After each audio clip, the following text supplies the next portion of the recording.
And that's why when you were like, do I want these Christian values on my kids? Like, I could talk to my kid about evolution. You know what I can't do is like, when I'm not with him for 8 hours a day, is fill him up with that love. Hey ladies and gentlemen, it's me again. Today this video is just a little different.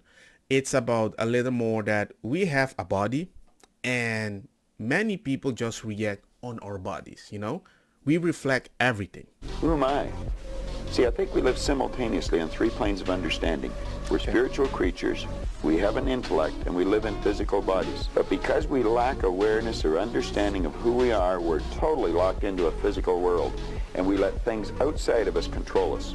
95% of the population are reacting to life. They're not really living at all. And I think this already sets the ground what I'm trying to do. I'm going to talk about Christianity and the spiritual part, how we don't really try to reflect physically with other people or intellectually. We try to reflect in a spiritual way because it affects you on a different way, especially when you need hope in this current society right now where everybody is kind of lost. He said the other day he went to church. Yeah, he's great. And he says he went to church the other day. He says in the first 3 minutes of being in church, he started crying.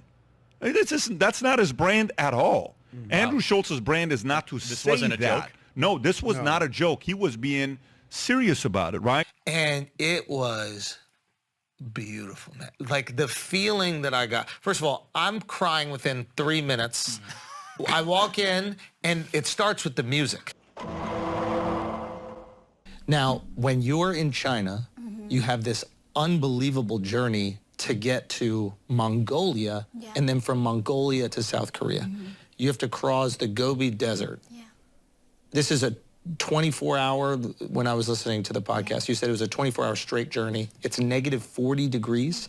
What are you wearing? How are you staying warm?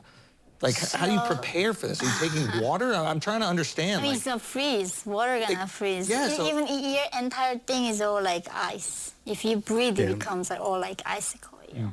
So, that's the thing. I was rescued by missionaries. Yes. And they said, you have to believe in miracles, otherwise you're not gonna make this journey. The chance of surviving is 1%. So, but we don't have like gloves or gears or like paddings, you know, just some like thick jacket.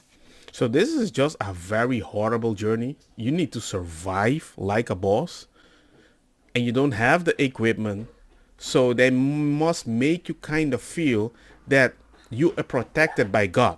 That's your equipment. And then no gloves, no scarves, no hat. And so afterwards we got everything frozen, or our face took a while for us to heal our skin. Wow. Yeah. The missionaries that you said would make you, like they would test you on the Bible. And if you didn't do well, they might not take you.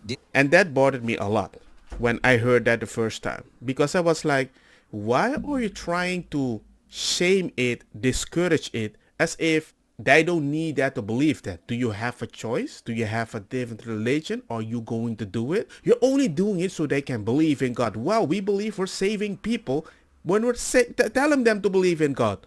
But we're also saving them from a country that hates us. So officially, we're doing something to help our own religion, but still, you want to shift it as if we are the bad person? Did they do that just so you would believe in miracles more strongly? Was that the idea? Do you know why? Because it seemed to me, I was like, yo, just rescue these people. Who cares how well they know the Bible? Right, so that's the thing.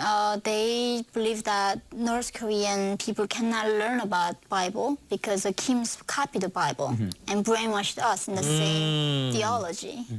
And like, if people hear about God and Jesus Christ, we're gonna not know the same thing they're telling us. So in North Korea, if you read the Bible, you get executed. Wow. Yeah, it's like this is the biggest crime you can make in That's North Korea. bad. So these Christians thought like they need to save North Koreans and let them know the gospel. So they rescued us, and the price was us becoming Christians. Yeah. And that's why we had to write down those psalms and memorize and testing and praying and fasting and a month of training. Yeah, Then God would have just saved them, but that's fair. Wait a minute. Did How stupid is that comment? When I heard it the first time, like, well, God is supposed to save them anyway. I'm like, God can't save you if you don't believe in yourself. God already says in the Bible that he would only challenge you with something that you could withstand. So when you're walking in that cold temperature with the wind, you can't even breathe properly from your mouth because you've reached your mouth. You don't have to think like a person that has human right. You have God. So when you have these snarky comments, sometimes I'm like, there are people that listen to you. They don't say it, but they're like, you're a little snarky. Maybe I need that. And you saying that, you're going to push me in a specific direction. Hey, are you still Christian? Yeah. Really? I became one after my son. I wasn't. I was an atheist for a long time. Yeah, that makes sense. And then having my son, like, wow, this is a miracle. Yeah. I had to become one.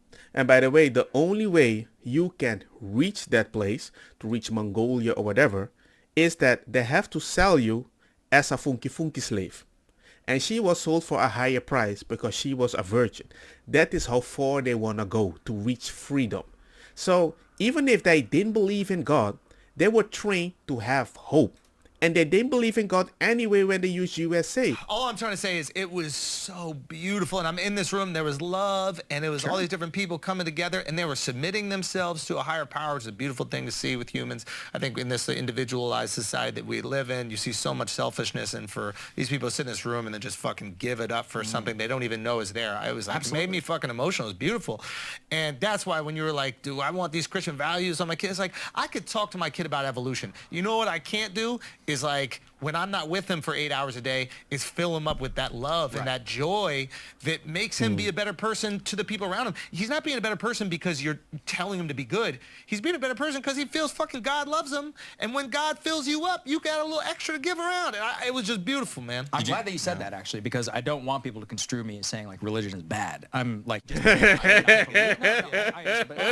Yeah, you gotta cope now. But personally, I think sometimes when you make the own step to be, you know what, let me see what this is all about. There is a certain beauty, and the way that Andrew explained this, it hit me hard. Because I didn't think like that when he was that age. I was different. But the way he says it is actually the way I felt as a child without somebody explaining it to me in those specific words. Yes. My father cannot be consistently with me, and sometimes I can even depend on my father, but I can depend on God. And even if something bad happens, I can trust in God. That is the best father in the world. Yeah. I am bawling, crying within 3 minutes, okay? It's in a public school auditorium, and it's not at like some fancy fucking, Joel Osteen church. Right. It's in a public school auditorium, like the real shit. You know what I mean? Like, Jesus real, bro. Yeah. Go Jaguars. Jesus wasn't going to be in some fancy-ass synagogue, you know what I mean? He was in the streets with his people, you know what I mean? Playing ball, hooping. So, bro, they're singing the most beautiful... I love Christian music, bro. Like, the fact that Andrew reached that moment, it made me realize I think people are feeling so lost that we have so many negative tribal instinct stuff. Everybody is so selfish. Everybody is like, well, the government is helping me. It's like, I don't need you, but I still want to feel the community. And I think he's at a place right now that I don't think he actually feel that honest community lifestyle, But anyway, I just wanted to point it out. Let me know what you guys think about the whole situation. Even if you don't believe in God, just let me know. I like to talk. So comment, like, share the video, and see you guys in the next one. Peace.